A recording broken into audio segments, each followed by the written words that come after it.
মহিলাকে সামনে দিয়ে অ্যাটাক করছে এই কারণে মহিলাকে আমরা তো আমরা গায়ে হাত তুলতে পারবো না। তারা এই জন্য মহিলাদের আমাদের হাত গোটাইছে। আর আমরা যদি বাইশের মহিলাদের হাত ওঠাতাম তাহলে মনে করি তারা উল্টো আমাদের নামে অভিযোগ করতো। বুকে আঘাত করছে, লাঠি মেরেছে, তারপরে মনে করেন লাঠিতে মেরেছে, ঘুষি মারছে, অনেকে মনে আঘাত করেছে এবং কয়েকজনের মনে করেন ছিলে গেছে, কয়েকজন হাত তো ব্যথায় উঠতে পারতেছে না। আর আপনারা আমি তো হিরো আলম এই কথাগুলো মিথ্যে কথা বলতেছি কিনা আজকে সমস্ত গণমাধ্যম কিন্তু আপনাদের সামনে ছিল।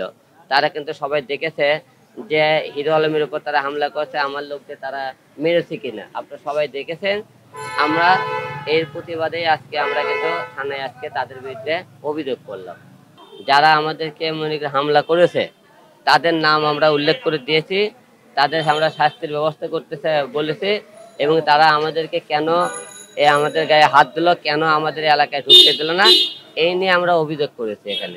আমরা যখন আজকে সাততলা বস্তিতে আমরা প্রথমে নামি গেটে নামাতেই সেখানে মনে করেন এক গ্রুপ মনে করেন মহিলা এবং ছেলে আমাদেরকে আটকায়, এখানে আটকে বলতেছে জয় বাংলা স্লোগান দিতেছে এবং হলে তারা নৌকা মার্কা ছাড়া কাউকে ভোট দিতে দেবে না, তারা আরাফাতের লোক, তারা নাসির কমিশনের লোক, এসব বলে চিৎকে করছে, এরা এই জায়গা থেকে চমকে লোক চলে যেতে বলতেছে।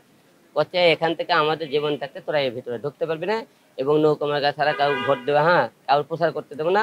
পরে যখন আমরা ওখানকে তাদের কথা বলি, আর এক কথা কথা বলতে বলতে তারা আমাদের লোকজনকে খুব মারধর করে, আমার সহকারে আমার ছেলে পেলেদেরকে মারধর করে। একজন আমাদের হসপিটাল বর্তমানে ভর্তি আছে, আপনারা সবাই জানেন, আর কয়েকজন খুবই ভালো তারা জখম অবস্থায়। এখন নির্বাচনের প্রচারণায় যদি আমরা ভোটারদের কাছে না যেতে পারি, ভোটাররা যদি আমাদের কথা না শুনতে পারে তাহলে ভোট দিবি কাদেরকে? ভোটাররা তো বলবে হিরো আলম তো আজ পর্যন্ত আমাদের কাছে আসেনি ভোট নিতে, আমরা তাকে ভোট দেবো কেন? তাই আমরা ভোটটা আমরা এই জন্য তাদের এলাকায় গিয়েছিলাম, আমাদেরকে বাধা দিয়েছে, এমনি মারধর করছে। এই নিয়ে আমি নির্বাচন কমিশনের ওখানে কথা বলে যাচ্ছি, ওখানে আমি একটা রিপোর্ট করে এসেছি। বাদ বাকি যেহেতু এই থানার ভিতরে আমাদের সাততলা, এখানে এই জন্য থানাতে আমরা বলে গেলাম যে আমাদের উপর যারা যারা মামলা এবং মারধর করেছে, হামলা করেছে, তাদের নামগুলো আমি দিয়েছি, কারা আমাদের লোকজনকে মারছে এবং কারা আমাদেরকে বাধা দিয়েছে, তাদের নাম আমরা থানাতে দিয়ে অভিযোগ করে গেলাম, মামলা করে গেলাম। তারা এখন এই বিষয়টা দেখতেছে, আমাদের বিষয়টা জানাতে চাইছে এবং আমরা আগামীকাল থেকে প্রচার যে কোনো এলাকায় যাব। আমরা নির্বাচন কমিশনার এবং পুলিশকে বলেছি আমাদের সব জায়গাতে আপনাদের সহযোগিতা দরকার। তারা বলছে আপনারা যে কোনো জায়গায় যাবেন আমাদেরকে আইনি সহযোগিতা দিতে চাইছে এবং তারা আমাদের পাশে থাকতে চাইছে। এই জন্য আজকে মূলত থানাতে আসা আমাদের। মহিলাকে সামনে দিয়ে অ্যাটাক করছে এই কারণে মহিলাকে আমরা তো আমরা গায়ে হাত তুলতে পারবো না। তারা এই জন্য মহিলাদের আমাদের হাত গোটাইছে। আর আমরা যদি বাইশের মহিলাদের হাত ওঠাতাম তাহলে মনে করি তারা উল্টো আমাদের নামে অভিযোগ করতো।